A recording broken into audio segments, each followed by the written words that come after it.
जय शंकर. नमस्कार. जय शंकर. नमस्कार. कुठं आता चाललोय स्टेशनला भेळ खायला जुन्या घरी. आमचे पप्पा होते त्यावेळेस रोज भेळ आणायचे आम्ही गेल्यावर बर का. पप्पा गेले आणि हे आता चाललेत भेळ खायला. चला आता भेळ खायला जाऊया तर तुला भेळ आहे का नको नको. चला आपण आता डिकीत बसा भेळ खाऊन घेऊया मस्त फुल एन्जॉय.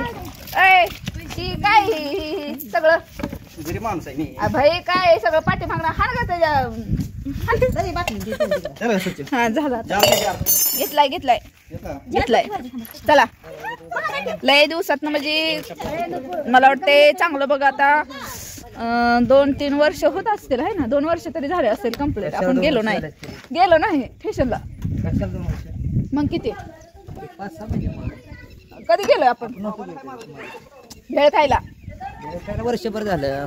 वर्षाच्या वर झाला असेल. हा चला शब्दाच्या बाहेर नाही. आम्ही का नाही आता भेळ घेऊन का नाही मस्त तिथं रेल्वेच्या पटरीच्या शेजारी बसून भेळ खाणार आहे मस्त आणि रील्स पण करणार आहे छान मस्त आहे का नाही. चला फॅमिली बरोबर तुम्ही पण फुल एन्जॉय करा आणि आम्ही पण करतो. आणि माझा व्हिडिओ कसा वाटतोय ते पण कमेंट करून सांगत जावा. ब्लॉग बघायचा असेल तर माझ्या चॅनलला नक्की सबस्क्राईब करा आवडत असेल तर बरं का. तशी काही बळजबरी नाही. चला जाऊया आपण आता स्टेशनला. कशाचं काय लगा भेळ खायला आलो सगळ्या स्टेशनला पाऊस आहे. मग काय का असं ना आमचा सगळा मूड हाफ झाला.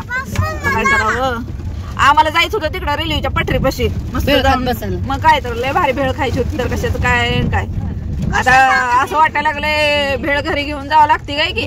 दुसरा विषय असणार भेळची दुकान हाय ती घे दाखवू नका बघू चला हो इकडं हाय भेळचं दुकान घेऊया आपण आता भेळ. चला उतरा खाली रे उतरा तुम्ही. कोण नाही उतरत तुमच्या तुम्ही उतरा जावा आणा भेळ. भेळ खायला आलो पाऊस बघा की आता घे म्हणून पाऊस आहे. हो इकडं भयान पोरग माझं कसं भेळ घ्यायला गेले ते आणि हो इकडं आहे का पाऊस आम्हाला बसवलंय गाडीतच. कशाचं काय जाऊ ते भेळ तर खायला भेटली बाद झाला. स्टेशनचं काय परत बघू नेक्स्ट टाइम. हा चला घेते ते 2 जण भेळ. गाडीत पाऊस येते थोडीशीच काच उघडले. ओ लावा आता जाऊ द्या. आता हे काय झालं हे आता कसली पंचायत झाली आता.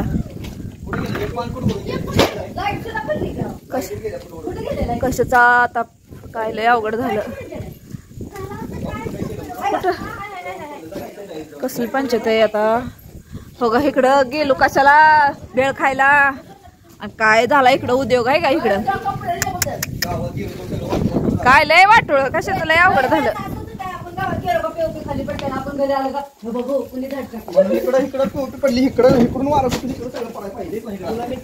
तुला सांगितलं तर तू ऐकत आहे कुठे तवा. पॅक करून घे म्हणलं होतं तिकडचं सगळं पण वारा घुसला ना इकडं बस का ना असं काय लय अवघड आहे. ते कसं आता ती किती चित्र वाटायला लागलंय ते काय. हात लावू नका कुणी सुद्धा त्याला. आता एवढं डेंजर वारं सुटलं होतं.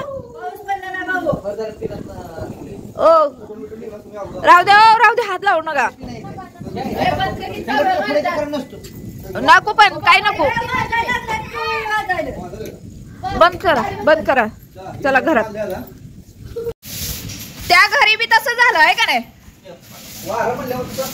त्या घरी तसं ह्या घरी असं. आता पावसात नुकसान होत असते का. अरे पण काय असं असतंय वेळ गावात बैला कसं वारा काढून दुकान सगळ्या लोकांच्या घुसा लागला. काय लय अवघड आहे बाबा. नुकसान होणार हे असं पटांगणाला राहणं काय परवडत नाही. ओके हालायला लागलं इकडं हालतंय.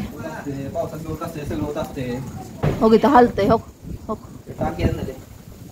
ताण घ्यायचा नाही म्हण. वा चल अगोदर ती ही कर नको चल उठ परत ते बसव. आता काही नडलं नाही त्याचं अगोदर खाऊन घेईन मग बस हे करत. बघा हे नवीन आणलं इथं इन्व्हर्टर.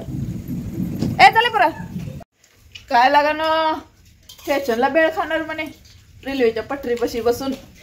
असं असतंय का आता घरात चांगल्या जागेवर बसून खाते. कशाचं काय लय भारी नियोजन केलं पण या पावसानं वाऱ्यानं लईच हे केलं. जाऊ दे ते आम्ही काय चुकीच केलं का? तिथे गिर पाऊस आला त्यात आम्ही काय करणार आहे? ते तर आहेच म्हणा, पण असं वाटलं होतं भेळ खास तरी नाही यावं, पण फुल एन्जॉय करायचं होतं. मस्त वातावरण छान होतं. जाऊ दे आता काय पाऊस पण जरूर आलेलं पण छान आहे. आलेलं छान आहे पण जरा आपल्याला थोडस हे करायचं होतं ग. पण जाऊ दे आता घेतो आम्ही आता भेळ खाऊन. आणि तिकडं ती POP पडले तेव्हा ती भेळ तर तिकडं आवडते त्याला ये म्हटलं तर खावं म्हणते, नाही तर ते फेकून म्हणते. जाऊ दे घेतो खाऊ. Bye bye.